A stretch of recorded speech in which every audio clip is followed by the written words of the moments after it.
To my channel, இது 0 to Genius in Commerce and Accountancy classes.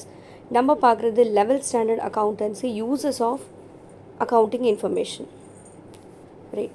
So யாருக்கெல்லாம் information தேவை, யாருக்கெல்லாம் அக்கௌண்டிங் இன்ஃபர்மேஷன் தேவை பார்த்தீங்கன்னா internal users and external users.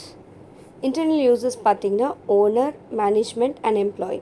External users பார்த்தீங்கன்னா creditors, financial institution, investors, customer, tax authority and regulatory bodies, government, researchers and general public.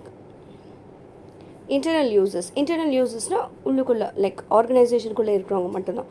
Owners, management and employees. So ஓனர்ஸ்க்கு எதுக்கு use, அவங்க வந்து capital introduce பண்ணாங்க. கேபிட்டல்னா என்னது, அமௌண்ட் இன்வெஸ்டட் இந்த business. So அவங்க இன்வெஸ்ட் பண்ணிட்டேன்னா அது ப்ராஃபிட் வருதா, லாஸ் வருதா, ப்ராப்பராக பிஸ்னஸ் ஓடுதா, ஃப்யூச்சர் ப்ராஸ்பெக்டஸ் எப்படி இருக்கும், ஃப்யூச்சரில் என் பிஸ்னஸ் எப்படி இருக்கும், எல்லாமே அவங்க அனலைஸ் பண்ணுறாங்க. சேஃப்டியாக இருக்கா இல்லையா, ஸோ எல்லாமே எப்படி தெரிஞ்சுக்குவாங்கன்னா த்ரூ அக்கௌண்டிங்.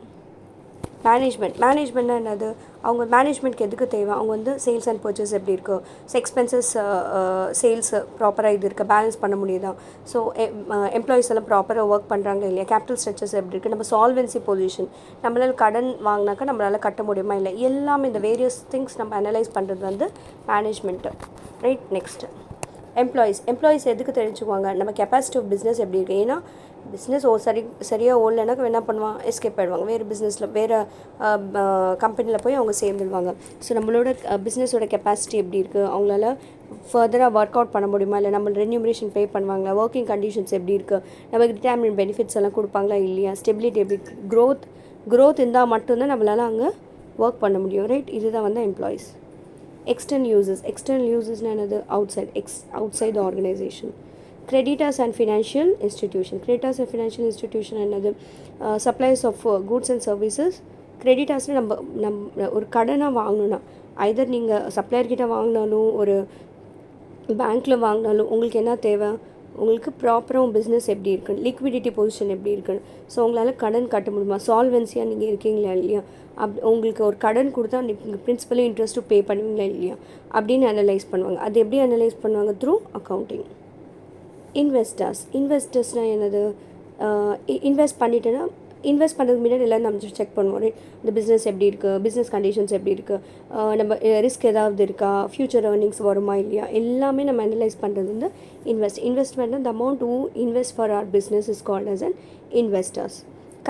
கஸ்டமர்ஸ் எப்படி அவங்க எதுக்கு அக்கௌண்டிங் யூஸ், அவங்க வந்து ஒரு கூட்ஸ் வாங்குறப்போ இது கண்டினியூ பண்ணுவாங்க இல்லையா, எப்பயுமே எனக்கு இந்த பொருள் கிடைக்குமா கிடைக்காதா, அது ஃபஸ்ட்டு. ஸோ அவங்க ஸ்டெபிலிட்டி எப்படி இருக்குது, இந்த பர்டிகுலர் கம்பெனியோட ஸ்டெபிலிட்டி இருக்கா இல்லையா, இந்த பொருள் நான் கண்டினியூஸாக வாங்குகிறேன், எனக்கு ஒரு 5 இயர்ஸ்க்கு அப்புறம் இந்த பொருள் கிடைக்குமா கிடைக்காதா, அது எப்படி தெரியும் உங்களுக்கு. எஃபிஷியன்சி, உன் பிஸ்னஸ் எப்படி லாங் டைம் ரன் பண்ணால் மட்டும்தான் உனக்கு லாங் டைமாக உங்களால் சப்ளை பண்ண முடியும். ரைட். கூட்ஸு. ஸோ கஸ்டமர்ஸ் இது தெரிஞ்சுக்குவாங்க. Tax authority and tax regulatory body. So accounting எதுக்கு யூஸ், டேக்ஸ் அத்தாரிட்டிக்கு டேக்ஸ் பே பண்ணுறதுக்கு, ஏதாவது சப்சிடிஸ் பே பண்ணணுனாக்கா, ஸோ இதுக்காக தான் மெயினாக. அது வந்து statutory required, compulsory you have to file a tax return, அதுக்காக அக்கௌண்டிங் வந்து இம்பார்ட்டண்ட். நெக்ஸ்ட் கவர்மெண்ட் எது தெரிஞ்சுக்குவாங்க, கவர்மெண்ட் வந்து சப்போஸ் ஒரு பிஸ்னஸில் வந்து கூட்ஸ் இருக்கா இல்லையா, ஸ்கேர்சிட்டி லைக் எப்படி எல்லாம் வந்து நம்ம கவர்மெண்ட் வந்து ப்ரைஸஸ் எப்படி அலாட் பண்ணுவாங்க, based on the scarcity.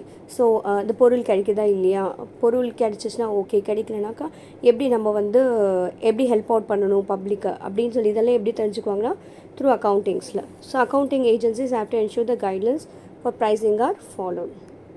Next researchers எதுக்கு, அவங்க வந்து எவால்யூட் பண்ணுவாங்க, இந்த பொருள் வந்து ப்ராப்பராக இருக்குது, இந்த கம்பெனி சூப்பராக இருக்குது, இந்த கம்பெனி வந்து ஆவரேஜாக இருக்குது, இந்த கம்பெனி ரொம்ப பெட்டராக இருக்குது, இது வந்து கம்பெனி ரொம்ப போராக ரன் பண்ணுது அப்படின்னு எப்படி அவங்களால போட முடியும் researchers, through the accounting is a language of business, அதுதான் சொல்லுவோம். ஸோ நம்ம வந்து லாங்குவேஜ் பேச முடியாது, ஓகே, அக்கௌண்டிங்கால் பேச முடியாது, பட் உன்னோட பிஸ்னஸோட ஒரு பொசிஷன் எப்படி தெரிஞ்சுக்கலான்னா அக்கௌண்டிங் வழியாக தான் தெரிஞ்சுக்க முடியும்.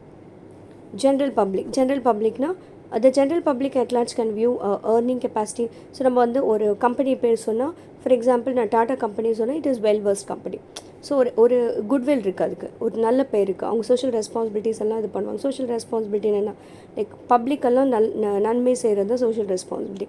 அதெல்லாம் ப்ராப்பராக பண்ணுறாங்களா இல்லையா, எல்லாமே வந்து நம்மளால் இது த்ரூ அக்கௌண்டிங் வழியாக நம்மளால் அனலைஸ் பண்ண முடியும். மெயினாக ஏர்னிங் கெப்பாசிட்டியும் இருக்கணும், ஸ்டெபிலிட்டி இருக்கணும், at the same time social ரெஸ்பான்சிபிலிட்டியும் இருக்கணும். ஸோ அவ்வளோதான். ஸோ இந்த வீடியோ உங்களுக்கு பிடிச்சிச்சுன்னு லைக் பண்ணுங்கள், ஷேர் பண்ணுங்கள், சப்ஸ்கிரைப் பண்ணுங்கள், மற்றவங்களுக்கும் ஷேர் பண்ணுங்கள். Thank you all.